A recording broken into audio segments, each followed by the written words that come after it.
Thank you, Andy. It is lovely to see everybody here and to open up this conference, presenting in pretty rapid succession the results of the first 3 years of excavations here at Magna. Hopefully give you a lovely overview of where all of the material and the data that everyone else is going to present today has come from in the site. So, as Andrew said, we are a 5-year National Lottery Heritage funded project investigating not just Magna Fort, but its surrounding landscape, excavating a whole suite of trenches across the area. And we have currently opened up or completed all of the trenches. We started up in Area A in 2023 and 2024, excavating Mile Castle 46 and the Vallum diversion, before moving on down into Area B, excavating a well complex and the northern ditches of Magna Fort. And this summer, very excitingly, we got into our final area, Area C, investigating the purported location of the Praetorium and the southern defences of the fort. Now, what we found in these areas, I'm going to run through chronologically rather than necessarily in the order we dug them, to take you from the beginning of this site all the way through to its most recent occupations. So the earliest evidence we found was of an Iron Age ditch on the site. This is a curvilinear ditch. It crossed the full width of our trench just immediately south of the Mile Castle and is the corner of a much larger enclosure. This is most likely the outer perimeter for an enclosed farmstead in Northumberland. There are lots of other excavated examples of these where there is a larger outer ditch and then a much smaller inner ditch around the actual roundhouses. So while we didn't get any definite occupation, no nice Iron Age roundhouses or any other material, we did have a single sherd of Iron Age pottery that you can see there to confirm the dating of this feature, and also potential evidence of a hedgerow or small boundary wall with the stone boundary running around the inside of the ditch. Moving swiftly on to the Romans, as this is the Roman Army Museum, we get our earliest evidence of the Romans on the site at the Mile Castle area as well, but predating the Mile Castle in the early Roman period, we found evidence for a potential temporary encampment, possibly a marching camp, with this narrow V-shaped ditch excavated. This is definitely predating the Mile Castle as it disappears under the Mile Castle's south wall. So we could say for certain that it was not contemporary with that feature, as we could see it disappearing under the stone foundations. Also associated with this were a series of large pits in the area south of the Mile Castle. These are a little bit of a mystery for us as they had very little in them. They had occasional sherds of Roman pottery to confirm their dating that they are Roman, but there was not enough material for us to suggest that they were midden pits or rubbish pits. So we are a little bit stumped about why they are digging these large pits in this area in the pre-Hadrianic period. But nonetheless, that is when they date from. If anyone has any ideas from colleagues in the room, that would be great to hear. I have a few mystery features left over from the first 3 years of digging, so thoughts are always welcome. The other major pre-Hadrianic archaeology that we discovered was a much, much larger ditch further south, located to the south of the Vallum. This is an early Roman military ditch. You can see in the photos here, it has extremely steep sides and a lovely ankle breaker dug in the bottom, nicely highlighted by the flooding in the trench in these pictures. Water, as is today, has been a consistent problem in the excavations at Magna. This may be for an earlier fort annex. There was not a significant amount of occupational evidence directly associated with it. We had foundations for one potential timber building on the south side of this, but not the scale of occupational evidence that you would expect for an early timber fort, based on excavations at our sister site at Vindolanda. So we think this may be part of a more temporary part of the site, and an annex attached to one of the earlier timber forts on the northern side. For us excavating, this was particularly exciting as it was our first major area of anaerobic deposits that we encountered during the Magna Project. This preserved a whole suite of artifactual and ecofactual data that you'll hear more about as the day goes on from some of our other speakers, including leather artifacts, wooden objects as well, and insects and pollen too. Moving on into the Hadrianic period, Mile Castle 46 was obviously one of the major parts of the frontier that we excavated in the first year of the project. We could only excavate the eastern half, as the western half is outside the boundaries of the site, but we were still able to learn a lot about the Mile Castle based on these excavations. As you can see in the picture at the bottom here, the walls are extremely heavily stone robbed, and this is likely all gone down the hill into the construction of Thirlwall Castle, as much of the adjacent sections of Hadrian's Wall are known to have disappeared. But we were still able to establish, based on the robber trenches of the facing foundations, that the wall was 3.2 meters wide, which puts us in broad wall construction in the earliest phases of Hadrian's Wall being built. This ties in nicely with Mile Castles 47 and 48 to the immediate west of us, bridging the gap between here and Bird Oswald Fort, suggesting that we have a trio of priority Mile Castles in this area, closing off the Tipalt earthen gap. This is one of the easiest places to cross the wall, as I'm sure you'll be able to admire throughout the day. West of us is beautiful rolling countryside, and not the natural barrier of the windsill that exists to the east of Magna. So this was a key area for the Romans to gain control of as they were establishing the frontier here at Magna. After its initial construction, however, we have evidence that it became a trading hub or customs point, based partially on the fact that we had no barracks. We have no evidence for permanent occupation of soldiers inside this Mile Castle in its eastern half. Instead, what we found was a well, the only known example of a well inside a Mile Castle on Hadrian's Wall thus far. This, along with the extensive road network in the area, would have provided good network for traders to enter and leave the empire, connect to the civilian settlement here at Magna and also other areas on the frontier.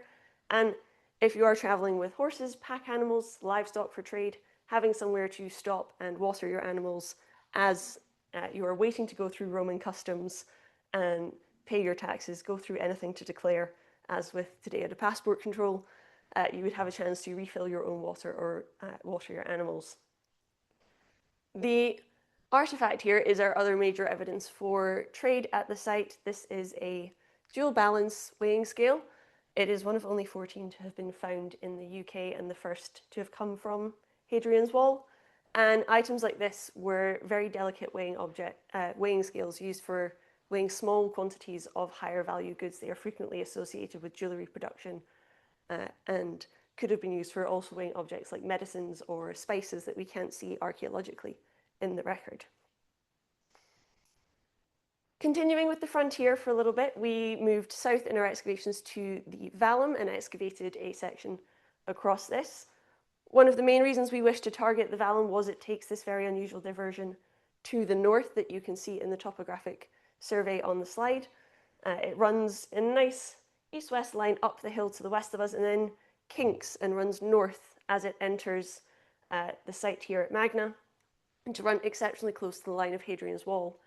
And no one had ever been able to establish why this had been the case. Various theories had been put forward, that none of them quite fully answered the question.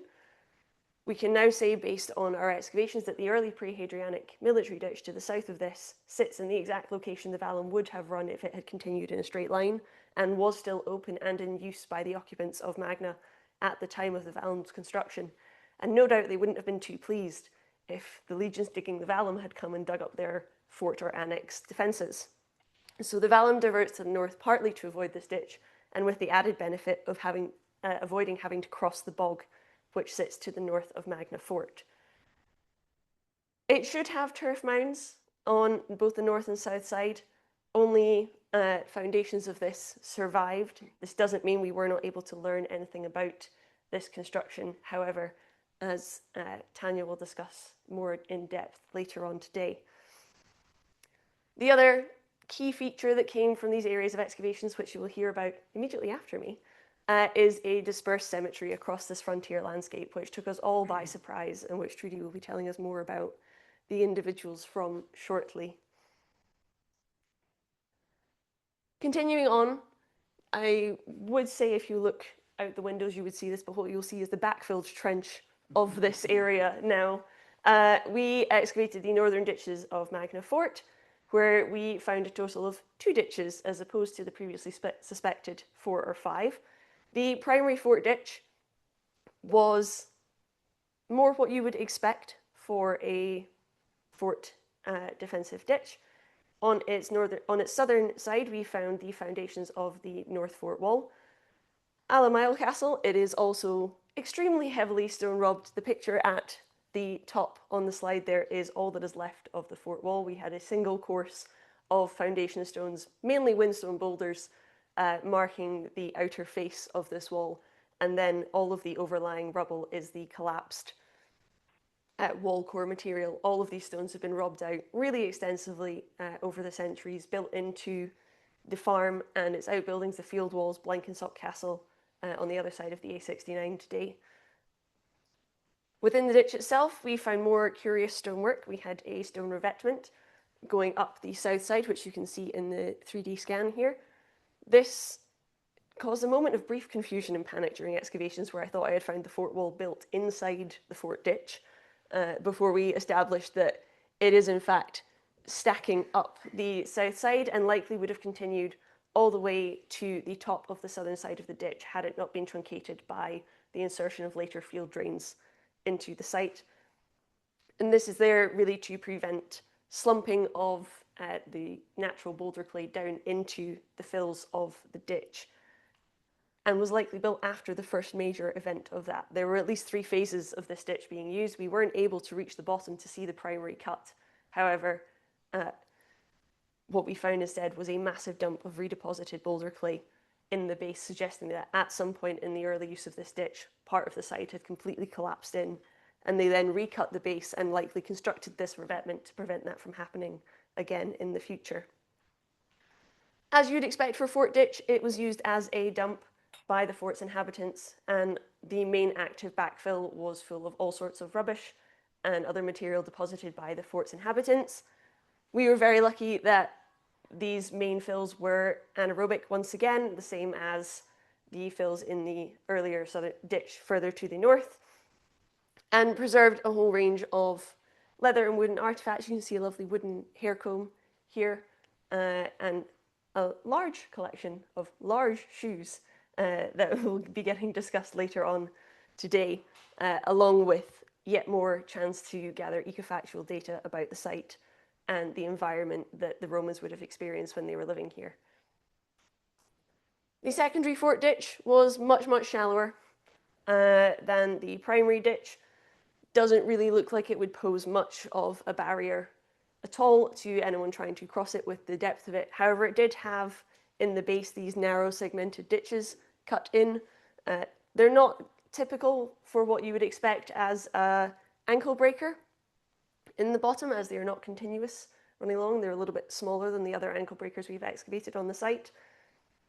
So it is a potential that they would have instead been filled with stakes and bracken and brush to act as entanglement pits or kippy pits, similar to those seen on the north side of the wall in other sections. Fortunately, despite some level of anaerobic preservation in this ditch, we didn't find any of those preserved timbers in the bottom to say that for certain. Again, if anyone has seen these on other Roman sites or has other theories about what these narrow, small segments in the bottom of the ditch are, please do let me know. The other oddity in this area was that we didn't have any evidence of a rampart between the 2 ditches. So rather than forming a bank of all of the material excavated out of the ditches between the 2, we instead found a road surface on the berm in between the 2 ditches, suggesting some sort of pathway or trackway running around the outside of the fort, sandwiched between the ditches to provide it with a level of protection. Moving on to the current excavations. In July this year, we were able to start excavating in the southwest quadrant of the site, focusing initially on the southwest corner of the fort. This trench is not yet at its full size. It will get bigger as we go on. We were able to locate the southwest angle tower and the latrine block inside it, which you can see at the bottom on the far side there. And as well as this, we were re-excavating the Praetorium area as well. This was excavated in the 1830s by antiquarians, the son of the landowner from the Blenkinsop estate at the time. This is why we say this is the purported location of the Praetorium.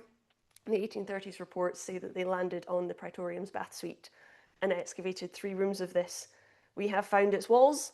We found part of the furnace as well for this Praetorium. We haven't excavated enough of the building yet to see what it is attached to, if it is definitely the Praetorium or some other structure with a large furnace inside it. We also had a rather extensive drainage network running through this area. We had a major southern drain running all the way along the south side of the site that you can see here, as well as at least 2 drains feeding into that. On top of all of the late Roman archaeology, however, we encountered significant potential post-Roman deposits. This is, again, only excavated for the last half of this year's season, so some of these interpretations are still tentative. When we open up this trench to its full size next year, we will be able to get into exactly what these structures are and when they date to more confidently. But at the moment, it looks like we have a post-Roman reoccupation of at least this part of the site after the Roman army withdraws, which is very exciting. Jumping forward just a little bit in history, because I did say that we go to a family farm from the frontier fort. Not a lot is known about how the farm here develops. Records for Western Northumberland are rather sketchy for most of the medieval period due to the prevalence of border reivers and general lack of anyone wanting to take responsibility for this part of the country. So we don't know exactly when Carvarren Farm develops, but we do know that over the centuries this becomes a farm in Western Northumberland, part of the Blenkinsop estate. It was farmed by the Carrick family since at least 1699, because that's the earliest record we have for them, including 19 Johns. 19 John Carricks on this site, before eventually being sold to John Clayton in 1885.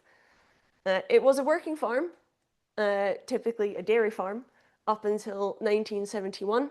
You can see some of the residents from that period here, at which point it was purchased by the Vindalanda Trust to secure the future of the archaeology in this site. In terms of our excavations, what evidence we have found of the actual post-medieval farm occupation? Many, many field drains. Anyone that has excavated with me or come out to visit the excavations in the last 3 years has probably heard me lament the field drains in some capacity on this site. There are a really extensive network of drains, particularly in the North Allotment field where the peat bog is. And there's at least 4 phases of drainage inserted into this field.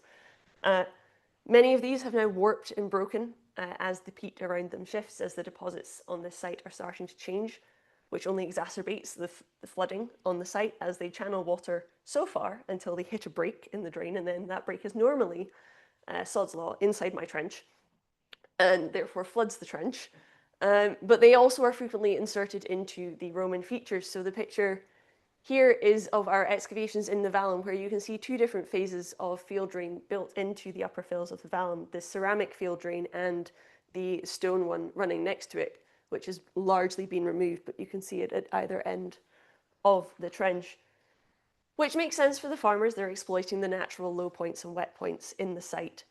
Deeply frustrating for me when I'm trying to excavate with the volunteers and we get rain because it's Northumberland, and all of that rain is lovingly channeled into the excavation area because this happened in the vallum last year.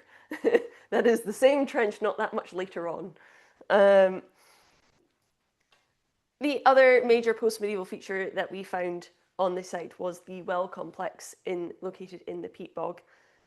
This is a visible mound now in the field. It stands about 1 metre proud of the surrounding landscape due to the desiccation of the bog and the material dropping away from it, leaving this high clay mound with a stone-lined well constructed in the middle of it. It's built in the 19th century by the farm owners, by the Carrick family, And it's really well constructed. They clearly had some money to spend on this.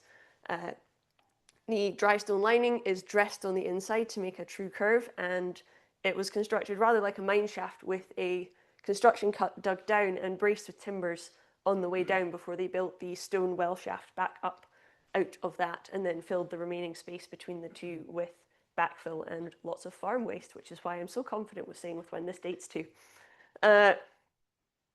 These timbers, very nice for us, were preserved in the surrounding peat bog. As you can see in the picture up there, this well is dug into the middle of the peat bog.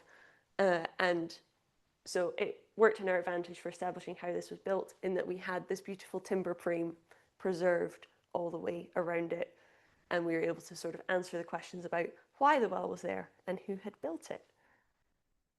It was a very rapid run through 3 years of excavation results. I hope it's provided a nice flavour of what we have on the site for the rest of the day. Thank you very much.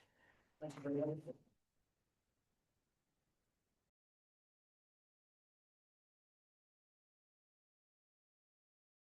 So I'm going to be talking about the cemetery that we did not expect to find here. I should preface this with kind of obviously there will be human remains shown in this presentation. So if anybody objects to that, close your eyes now. We did not expect this. So I've been quite pleased with Magna so far. This show's let me down. So it was in 2024. I got probably the best email I've got in my life from Andy that basically said, we've got a grave for you, which could either have been terribly threatening or very exciting. Luckily, it was the latter. And I got sent a picture of the cut, and all you could see was the tibia, the bottom part of 2 legs. And I was like, yeah, that looks like a human skeleton in there. I'm not going to say too much about this because I want to move on to the rest of the cemetery, but we shouldn't neglect we know he's male. The skeleton was very, very poorly preserved. The soil up in this area is very acidic, so human remains really don't preserve particularly well. And that goes for the cremated bone as well as for the inhumations. But in this case, as you can see from this tibia, I mean, basically most of the cortical bone was being held together by mud. So when we excavated him and when I started to clean the skeleton, unfortunately, there wasn't very much of him preserved. And it means that we've not been able to get as much of sort of information of the biochemical analysis from him because, again, just because of the preservation. But we did have some teeth that are just sort of poking out in that picture up there. These teeth do actually tell us quite a lot. They're incredibly worn down. I gave them to my then PhD student to have a look, who's looked at a lot of, they're a dental expert, and looked at a lot of Roman teeth. Roman teeth too do tend to get worn down, so you can't use sort of dental wear as a very good aging. It can kind of tell you that somebody's older or not, but it depends on the quality of the foodstuffs they're eating.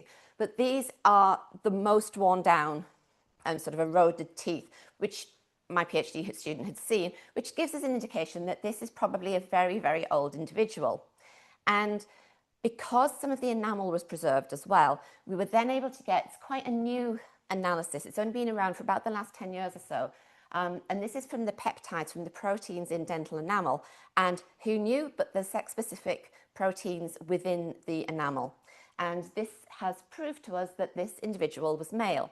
Now, he wasn't very tall, but he was actually quite robust. The head of the radius, one of the bones that did survive, was quite large. So he was probably kind of a short and stocky man. And because he was old, he's probably shrunk a bit in age as well. But you know, not a lot. We can tell he was old, he was male. He was also probably shrouded. So there was one fragment of pottery in the grave cut. He was in a stone-lined cyst, which dates him to the 4th century. And no grave goods, which is going to become a theme here. But the way that he was laid in his grave, his tibia were very close together. His arms were sort of across like this. So he's probably been very tightly shrouded when he's been buried. And he's pretty much, we're like, why have we got this chap? He's tucked up where the circle is, right up against where the line of the wall is and sort of next to the Mile Castle. So it's like he's been put in a kind of protected area, but there was no other signs of any other graves around him until 2023. When I got another exciting email saying we've got some strange burnt pits with what looks like bone in them. And indeed, we have come across, like I said, very unexpected cremation cemetery. So it's in two clusters, one that's north of the vallum and one that is south of the vallum. So this is the cluster here. So they're around this area here. There's the vallum.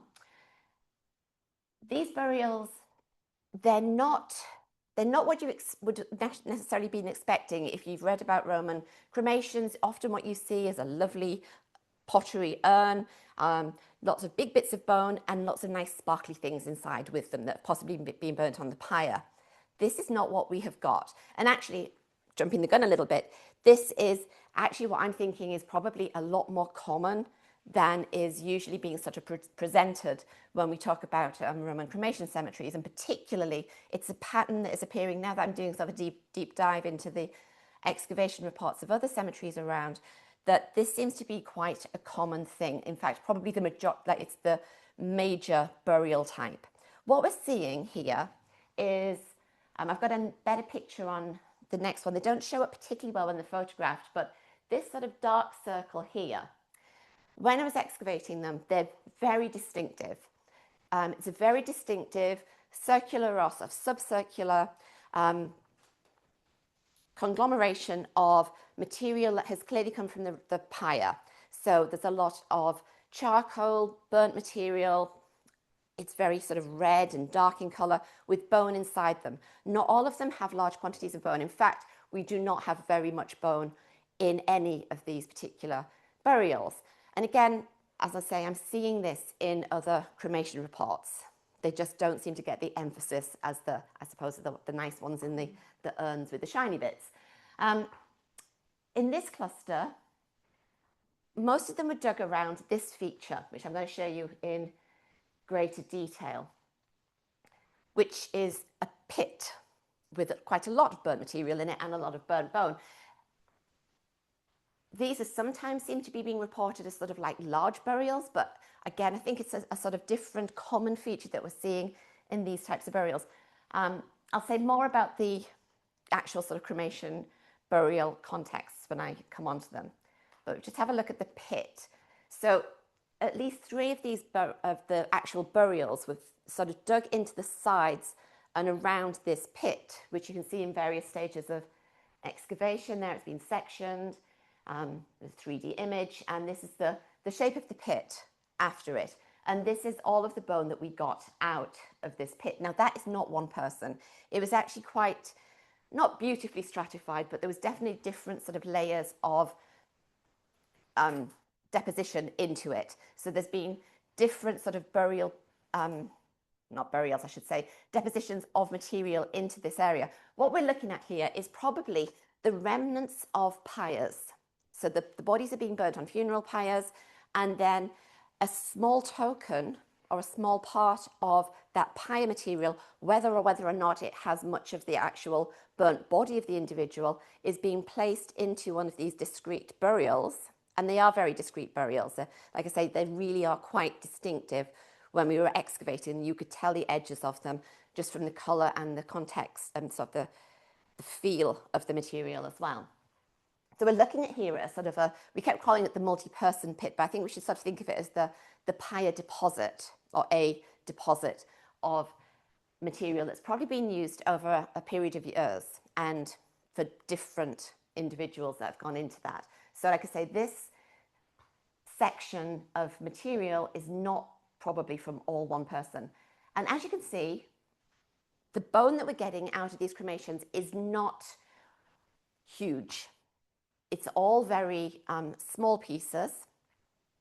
And again, I'll talk a little bit about the taphonomy of sort of what I think is happening here. We got the largest section of bone. We got a piece of an adult radius from this pit, which was very well cremated. It was very white, which means there's been a lot of heat in it.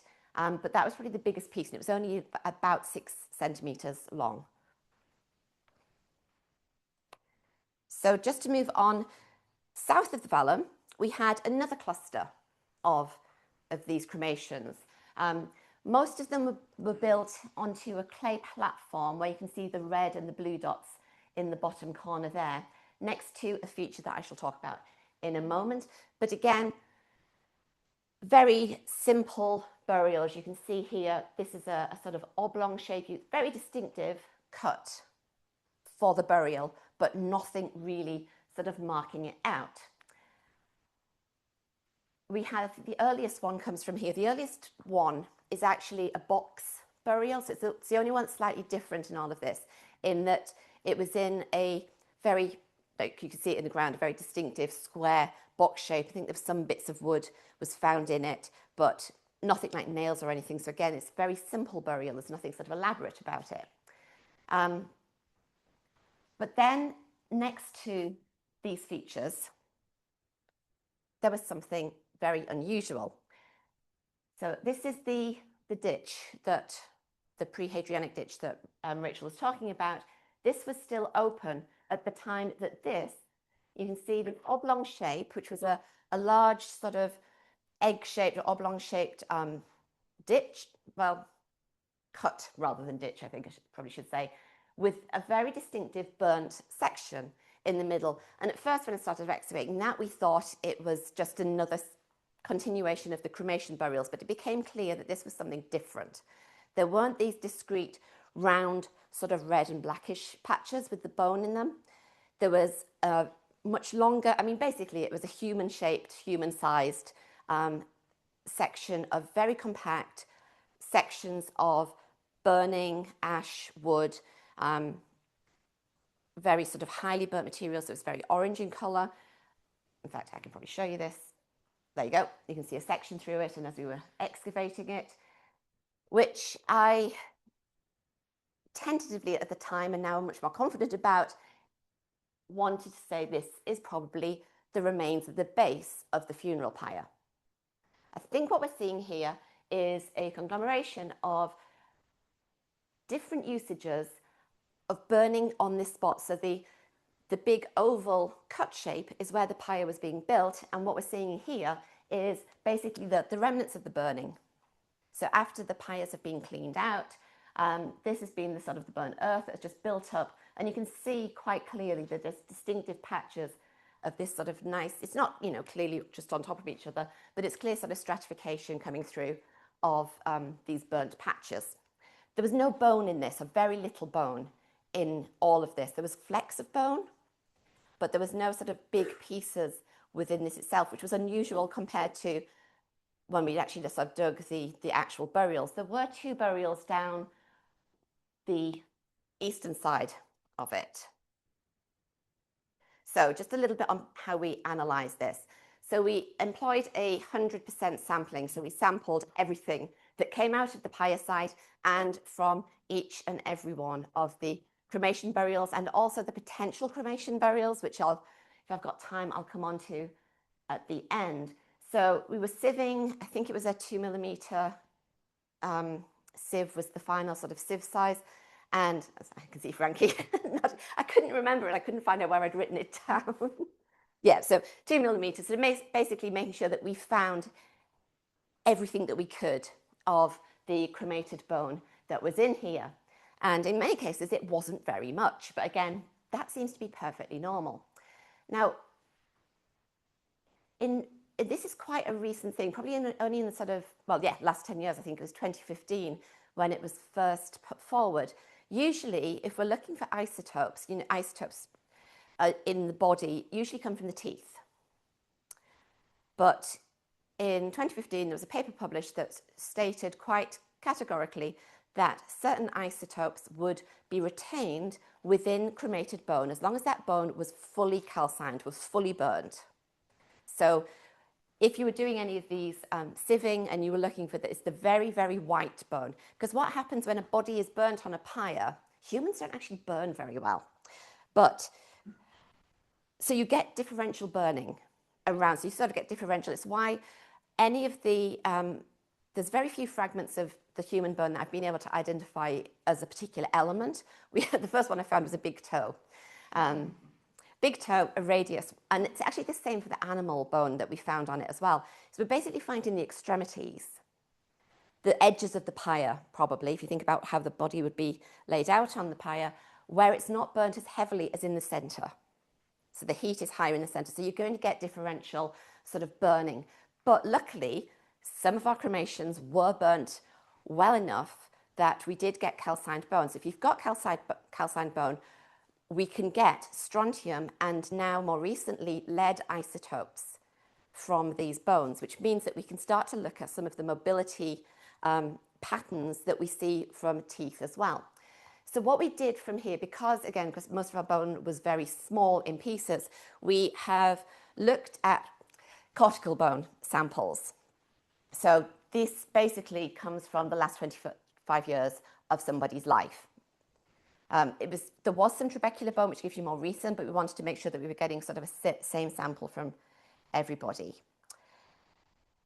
I'll put this picture up because when I saw Frankie's samples, I was thinking that just looks exactly how I imagine these cremation burials to have been. They've probably been in some sort of leather or even just cloth material, bagged up and put into the ground as a very distinct sort of deposition in itself. And this is just to show you the weights. They're not even like a tenth, some of them, of what a human body normally would produce when cremated in modern days. So that was our smallest one. This was our largest one. And again, it shows you sort of the differential coloration here. We got radiocarbon dating. I'll cut this one very short. Basically, from the samples that we got, that we could get good dates, it seems to be there's a cluster in the early 3rd century. Now, this is not the north and south. There's no distinction between the north and south clusters. You're getting the same dates across both of them. And that also goes for the isotope results. There's no differentiation between sort of when these were being used. Okay, I've mentioned these. I won't say too much since I'm running out of time. I could talk all day. But basically, what these strontium and lead are telling you is strontium and lead is coming from groundwater and from foodstuffs, so it's getting ingested into the bone. Like I say, it's sort of differential parts of the body have different turnovers, but from the long bone, it's usually about the last 25 years. And lead is also coming from pollutants in the air and sort of the things that you're breathing in, which will be, oh, why is that not moving down? Computers. Right, the interesting stuff. Strontium isotopes were the first things that we got. We got 2 individuals, the pink circles, who have a local Northumberland signature. Now, I should clarify, with strontium isotopes, they do not give you absolute exact places.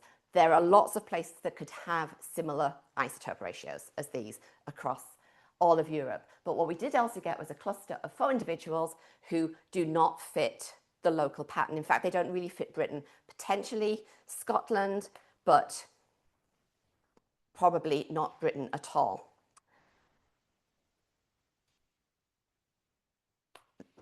This sort of shows it better. What we're looking at is the pink areas. So some up in Scotland, there was some, you couldn't see them, but possibly sort of down in Cornwall way. But that sort of shows you, it's actually quite a rare isotope signature.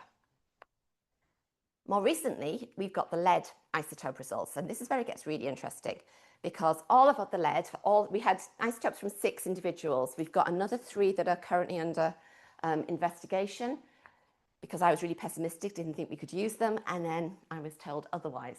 Anyway, these 6 all have a very similar lead. It's a very high lead ratio, and it's definitely not Britain. It's much too high for Britain. So we're looking basically at the red individuals, and this sort of tower here is the England and Wales range. Now, I should say with lead isotopes, this is a very new discipline. It's only been used in the last sort of 10 years or so, so there's not a lot of comparators to be used.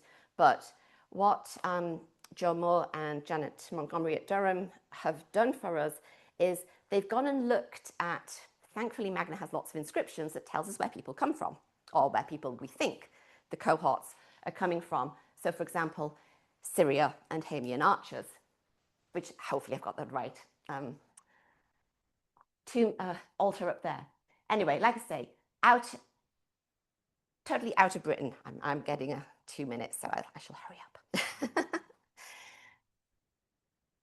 They've used comparators. We've compared it, first of all, against dental enamel. So because we know the Syrian, there's no Syrian exact isotope lead signatures here, but there are some from Lebanon, which is nearby. And our little red circle is basically, the blue is England, the yellow is Lebanon, the green is Spain, and our little cluster don't fit any of those patterns. And that's compared to dental enamel.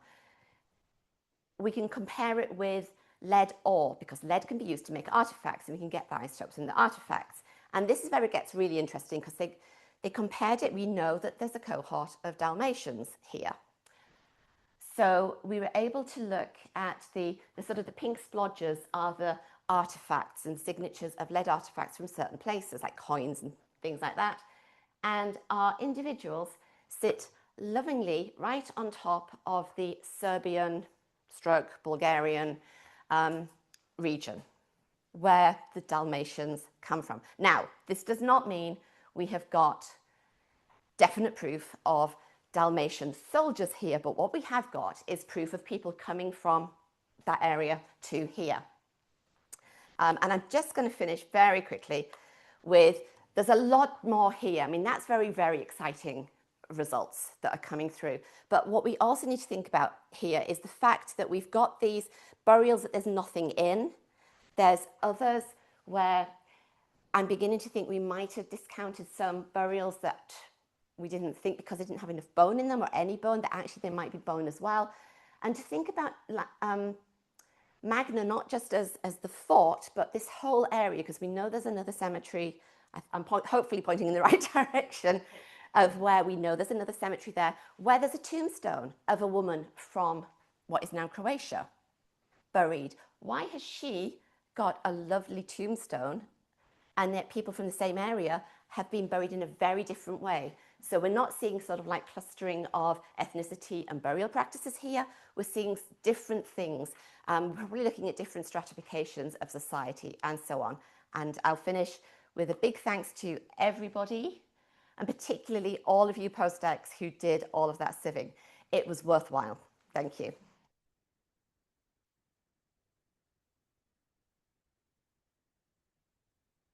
Thank you very much for that, Trudi. And we've got time for one question. Anybody's got a question you would like to ask? But Trudi, when you get the question, could you repeat the question as well? Oh, yes.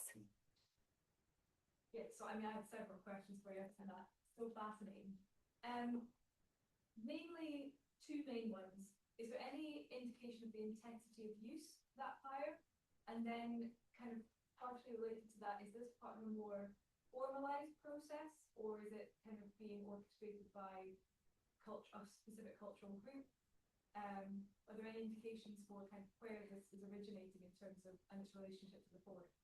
Okay, so the question, two questions, basically about the use of the pyre. Was there any formal structure to the use of the pyre, and was there any indications of ethnicity?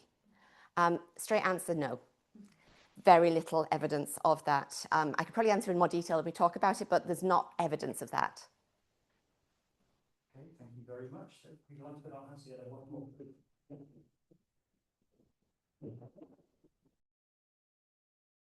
And how nice it is to be here at Magna on a proper day, because the last time I was here was in April for 4 days, I think, with my team. And as you will see from the pictures, it was horrendous. It was blue skies. There wasn't a cloud in the sky. It was warm. It was totally unexpected. But the first time we were here, it looked a bit like today. So yes, I'm going to talk to about some of the magnetometry results, the gradiometer results of work that Andy kindly let us do here over the past few years. You've all seen a version of this, not least a sort of sketch of what you can see in this plot in Rachel's talk, and I should really rewrite this entire next 20 minutes or so, having now seen what is in the ground when we were on top of the ground pretending that we can read what's inside us. This was a geophysical survey, a magnetometry survey that was done by Biggins and Taylor. And for someone who's going to talk about things that involve physics, you will find out on the next 2 slides that I'm really bad at numbers. I need to point that out. And actually, Andy, thanks for stopping the PowerPoint. I should have put the one on that's in my pocket, because this timescape survey that was done on this slide was done in 2000, which is when it was actually done. But if you read any of the literature of the Winterlander Trust, you will find out that it is the 1999 timescape magnetometry survey, and it will reappear as one or the other in the following slides, because I only found out at about midnight last night that while the Trust commissioned it in 1999, it was actually done in 2000. So both are a bit right. Here you have a slightly more complicated interpretation of what they did. And you can see there is a fault somewhere in here. And let me just turn this into a pointer. So if I can actually do it, so that the people online can see what I'm pointing at as well. You can see there's a fort. Unsurprisingly, you can see it's square, but you can also see there's an awful lot of things around it. And presumably most of you have seen a lot of geophysics plots or magnetometry plots, but for the following, I would like to go into a very quick basics of magnetometry, because it is important for what follows. What we fundamentally do when we say we do the magnetometry part of geophysics is we have a look at deviations in the magnetic field that you have on any spot on our little planet. So as you see here on the left, if there were no humans and we left Mother Nature alone, the magnetic field of the Earth would be fairly constant in any particular point in time. If humans come along and stick stuff in the ground or put stuff on the ground or take stuff out of the ground that has any sort of magnetic residue, like a car, for example, this will significantly affect the readings, which are measured in a unit called Tesla, but these deviations are so small that we're working with so-called nanoteslas, so very, very, very, very, very, very small parts of Teslas. And you will get what we call negative or positive anomalies, so changes in what goes on. These we measure with gradiometers or other forms of magnetometers, which are basically long things with a sensor in it that says at this point magnetism on the planet is this strong, and at another point it is different. And originally, when I started all this stuff, we were using sort of single-hand probes, and that is what Biggins and Taylor would have used, and you walked along fields, and it took very, very long. Then Mr. Bartington in Britain came along and developed these wonderful H-frames where you have 2 probes and you can walk very quickly. They have the downside that you have a human in the middle of all this contraption. So if the human so much as carries a watch, you mess up all your readings. So the person needs to be entirely metal-free in the middle of it all. Otherwise, you just see that there is a human walking in lines down a field. A German company called Census then was one of the first ones to develop what is now sort of quite common in use as a multi-sensor array, first as a push cart, and now as a sort of large towed array, so you can do write transects at a time. And my institution, the Roman Germanic Commission in Frankfurt, was the sort of key scientific advisor in the development of hard and software moving to this large thing, which is why we play a lot with it. So then you can take lots and lots of readings of what the magnetism is in a field, but that doesn't actually mean you can understand it as a human unless you are very, very good at visualizing numbers. In the old days, what would happen to actually give this any kind of sense is that you would mark out a rectangular grid on a field, and then you would walk along it. So in this little sketch, we would have 3 sensors. You would walk up the grid one way, down the other way, and you see all these little dots. These are individual sensor readings. So what we'll actually do is say the magnetism at these points is so and so many nanoteslas. That then comes out as a very, very long column of numbers that simply says here's an X coordinate and a Y coordinate, and here is a nanotesla value. You'll see those in a second.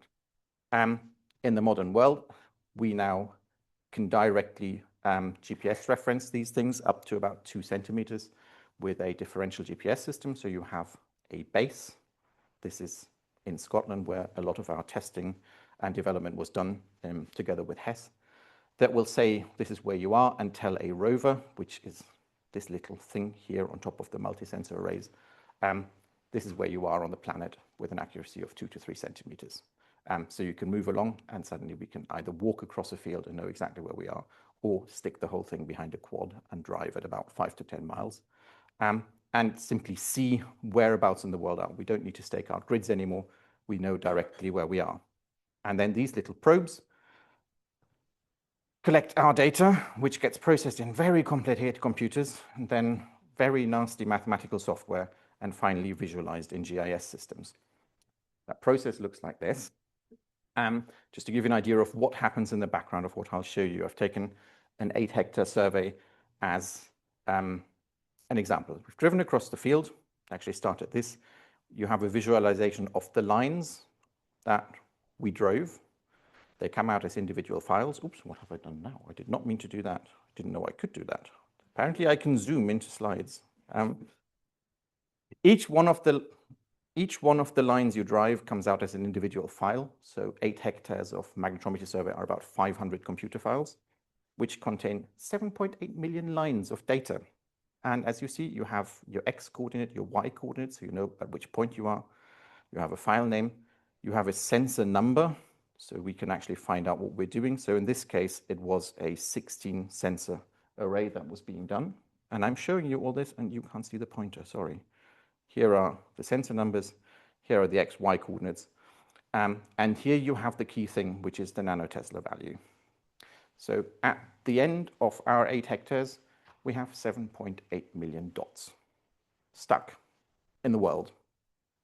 To actually see something like this, where you can see what we then have as a magnetometry plot, and this is really important, what we do is we attach a color value to each of these values, and we give them a threshold. So the visualization is basically that any of these nanotesla values here gets a grayscale value or a color value. And that then comes out as this plot, where in this case, the white are negative values and the black are positive values. That's how we tend to visualize it. And you can see the thresholds. I'll play with that in a second for Magna, and you will see it. So that was sort of first lesson of magnetometry for dummies, which is very much what I am when it comes to the physics, and to numbers, because with all this, Andrew Burley sort of kindly said the last survey here has been done 20 years ago when we talked about this in 2019-20. Technology has advanced, as you have seen in my slides. We've developed new kit over the years. Commercial companies have developed new kit over the years, but also ground conditions and climate conditions have changed, which is what we're talking about today, though I won't be talking about that very much. We chatted with Ian Haynes, who's in the room as well, and as we were still doing work in southwest Scotland, near Lockerbie, I said, look, we can just come over for a day with our kit. We're here anyway. Just have a look what comes up. That was in October 2023. The results of that you will see in a second. And then we came back in spring this year, as you can see. As I said, the weather was nicer then. But I'm bad at numbers, because 2 days in 2023 and 5 days in 25 do not make 4 days of survey. That is because all this kit takes a little bit of setting up and taking down and cleaning. So the actual work in all that was only 4 days. And these are my 2 very, very good and kind technicians, having just set up the big rig in the car park. And once it is set up, even though that takes very, very long, it is very, very quick. Because here is the test survey from 2023. So there's definite proof that all the development we have done can at least produce quantity. We'll see whether it can produce quality as well. But with a new kit, basically 1 day's survey is nearly as much as it took Biggins and Taylor 3 weeks to do in October and November of 2000. And as you can see here, I'm not going to go into the interpretation. The results of our kit were promising, which is why Andy kindly asked us to come back later, and we did so this year. But what you also see, and this will come up a bit more, I'm not entirely sure why, is that where the Biggins and Taylor survey looks grainy and has a fort and a Vickers and lots of other structures we can talk about, we have the same things in a higher resolution, in a smoother picture, but we have this very nasty, gigantic black and white dot on it, which, to be honest, I'm not entirely sure what it is. I have suspicions. But the main thing is I have some very, very clever technicians who are actually good at all the numbers that I'm bad at. And what you can do with the data, in addition to just visualizing differently, is you can filter it. You can tell the system to go through these 7.8 million lines of numbers and say, if you find something that is abnormally large, please try and take it out. And then the black blob goes away. But as if I jump between the two, you can see the resolution of the remainder also suffers a little bit if you remove all this background noise. But now it's gone. I have too little time to talk about what the blob might be, particularly because I'm going to give you another blob, because when we came back this year, we did the northern part, and lo and behold, we have the same thing up there. We have this sort of very strong positive and negative anomalies. But then Biggins and Taylor have a little bit of that in here as well. And a suspicion is that it might have to do with highly waterlogged bogs, because that's exactly the regions where the bogs are. So if we put the plots together, we have an area slightly larger than the previous survey that looks a little bit different. Here are the two just combined. And for some reason, that slide is there twice. But what I've done now is, I'll jump back because you can see it in very small writing here. What I was saying earlier, I've adjusted the nanotesla thresholds. So in this current thing, a -20 value is white and a +20 value is black. If I move them to being 10 and 10, the whole image just becomes slightly more contrasted. I've not interfered with the data at all. I've merely changed the visualization.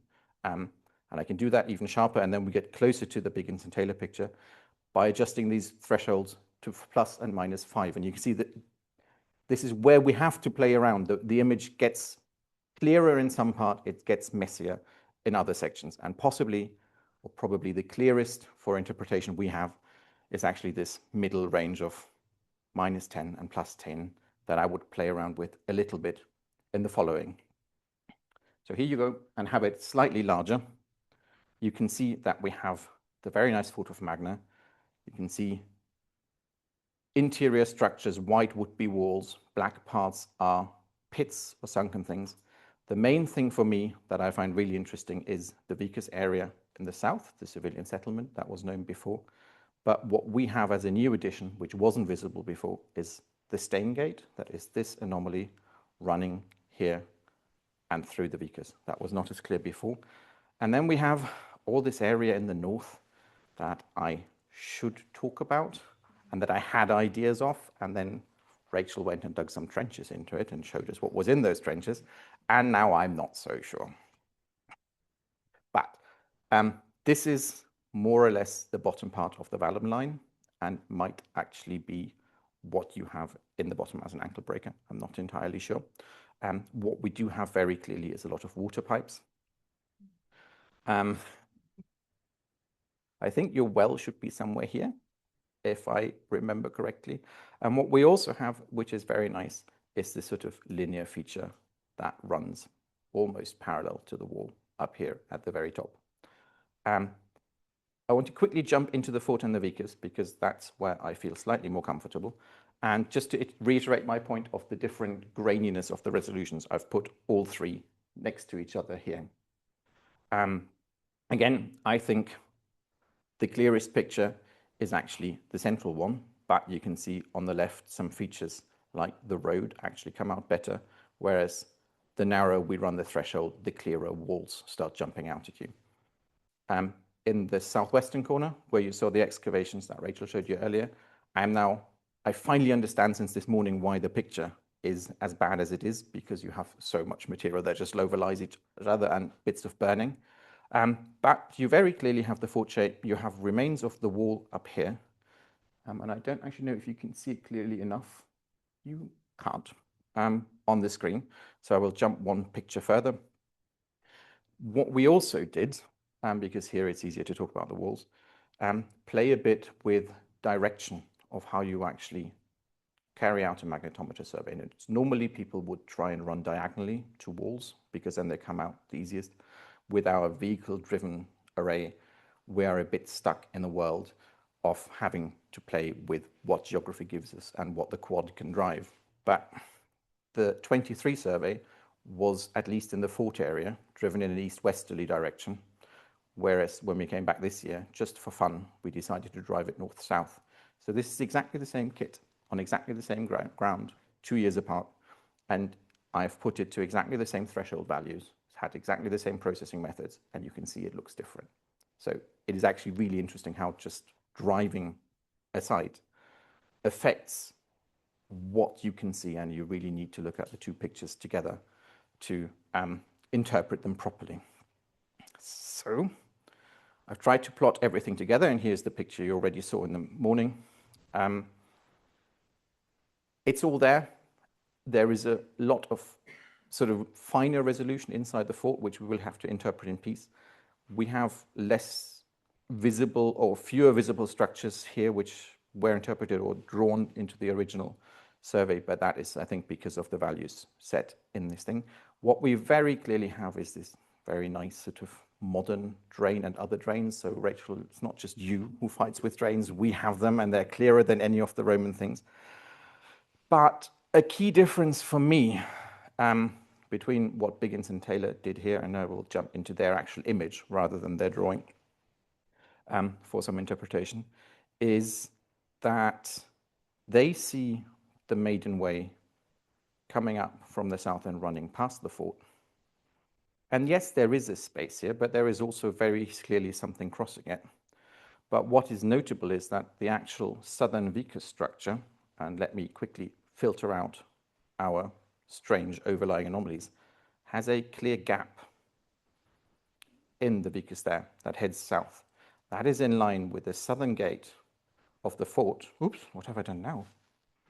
Oh, it's not happening with you. I now see all the slides in a sort of wonderful tile arrangement on this, and I hope it comes back. This carries on to the center of the fort, where any normal Roman fort should have a principia, which is conspicuously absent in Magna, which is an entirely different conversation we can have. The road runs north, and I really wish you had put your trench here, because I found a 1951 report that states that a metalled road ran from the north gate up towards the Mile Castle.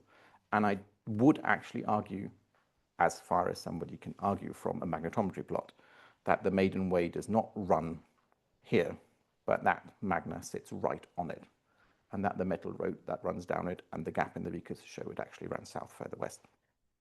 There's definitely scope for more work down here, because this vicus will most likely continue in that direction. And the other thing I want to point out, just before I go, it is in the old survey as well. And this, we don't have any of the ditches that you were hoping for in this northern area, but it's a difficult area to do. But what we do have is a curved thing here. And that curve, you need to believe me now, or I can just jump back into my little fort world quickly. The curved thing carries on through here, and it goes up there. And I think from the magnetometry alone, that could be an indicator of an earlier fort sitting underneath what we think of as Magna today. Now, magnetometry is all periods, is everything plotted into one two-dimensional thing, so we don't know. But those are the key takeaways, I think, from what we have done. And with that, I'm allegedly out of time. And I thank you very much for your attention. But before you say anything, putting the mag in Magna was obviously a bit of a joke as a title, but I've taken this picture in particular because what you cannot see is that my over-eager technicians literally put the mag into Magna, because Andy is standing there with his big pickup truck. Because when the weather is like today, it really is very boggy in the bogs of Magna. Thank you very much for your attention.